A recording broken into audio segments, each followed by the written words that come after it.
sini saya akan menyampaikan materi terkait dengan teori tindakan beralasan. Yang pertama, saya akan menjelaskan terkait dengan pengertian TRA atau yang dikenal sebagai teori tindakan beralasan. Teori ini adalah teori psikologi sosial yang dikembangkan untuk memahami dan memprediksi perilaku manusia. Teori ini menyatakan bahwa perilaku seseorang ditentukan oleh niatnya untuk melakukan perilaku tersebut. Niat ini dipengaruhi oleh dua faktor utama. Yang pertama, sikap terhadap perilaku. Jadi, evaluasi positif atau negatif individu terhadap melakukan perilaku tertentu.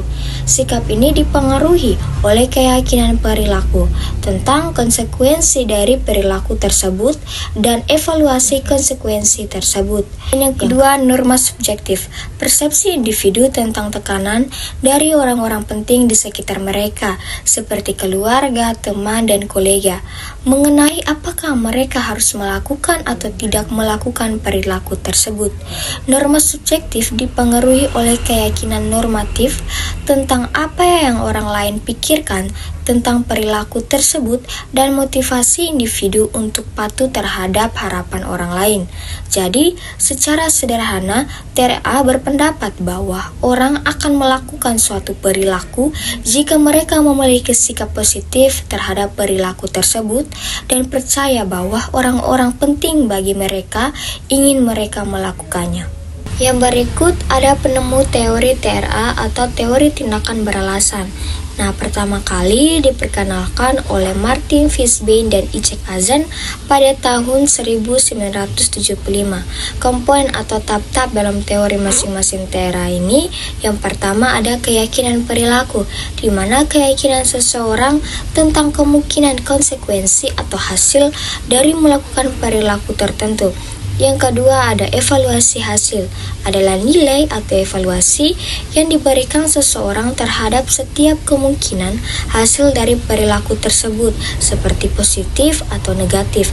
Yang ketiga ada sikap terhadap perilaku, yaitu perasaan positif atau negatif seseorang terhadap melakukan perilaku tersebut yang dibentuk oleh keyakinan perilaku dan evaluasi hasil. Yang keempat, keyakinan normatif, persepsi seseorang tentang apa yang diyakini oleh orang-orang penting di sekitar mereka mengenai apakah mereka harus melakukan perilaku tersebut atau tidak. Kelima, motivasi untuk patuh adalah tingkat keinginan seseorang untuk memenuhi harapan atau keinginan orang-orang penting bagi mereka. Yang keenam, norma subjektif adalah persepsi seseorang tentang tekanan sosial untuk melakukan atau tidak melakukan perilaku tersebut yang dibentuk oleh keyakinan normatif dan motivasi untuk patuh. Yang ketujuh, niat perilaku adalah kecenderungan atau kepatuhan seseorang untuk melakukan perilaku tertentu yang merupakan antisipasi langsung dari perilaku. Yang kedelapan, perilaku adalah tindakan nyata yang dilakukan oleh individu. TRA ini berfokus pada perilaku sukarela yang berada di bawah kendali individu. Artikel yang dapat saya sampaikan yaitu menganalisis niat remaja untuk mengikuti program diet sehat melalui lensa dua komponen utama TRA. Jadi, sikap terhadap perilaku diet sehat misalnya akan menggali pandangan remaja terhadap tindakan mengikuti program diet sehat. Ini akan melibatkan di mana keyakinan perilaku. Jadi misalnya apa yang remaja yakini tentang konsekuensi dari mengikuti diet sehat. Misalnya, mereka mungkin percaya bahwa diet sehat akan meningkatkan energi, memperbaiki kulit, membantu mengontrol berat badan, atau terasa membatasi dan sulit dipertahankan. Yang kedua, ada evaluasi hasil. Bagaimana remaja mengevaluasi konsekuensi tersebut?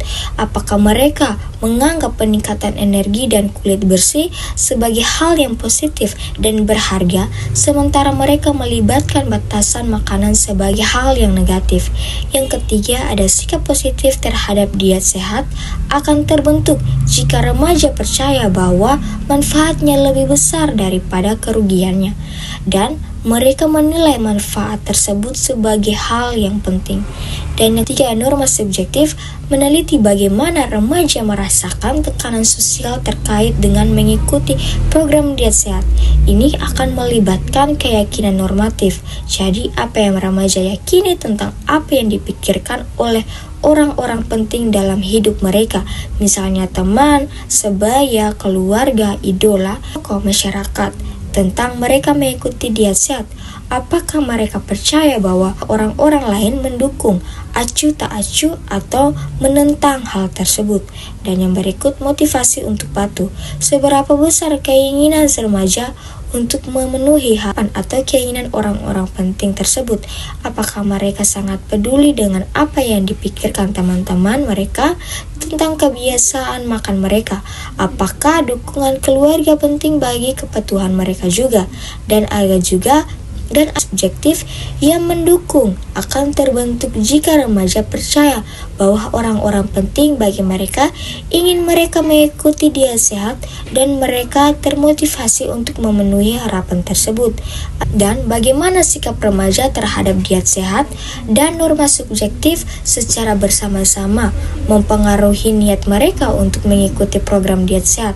Sesuai dengan TRA, niat ini adalah faktor terdekat yang memprediksi apakah remaja benar-benar akan mengadopsi dan mempertahankan perilaku diet sehat.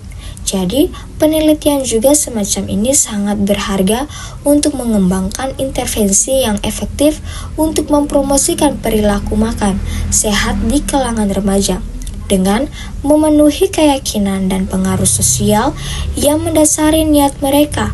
Program-program kesehatan dapat dirancang untuk mengatasi hambatan dan memanfaatkan dukungan sosial untuk mendorong perubahan perilaku yang lebih positif. Sekian materi yang dapat saya sampaikan. Terima kasih.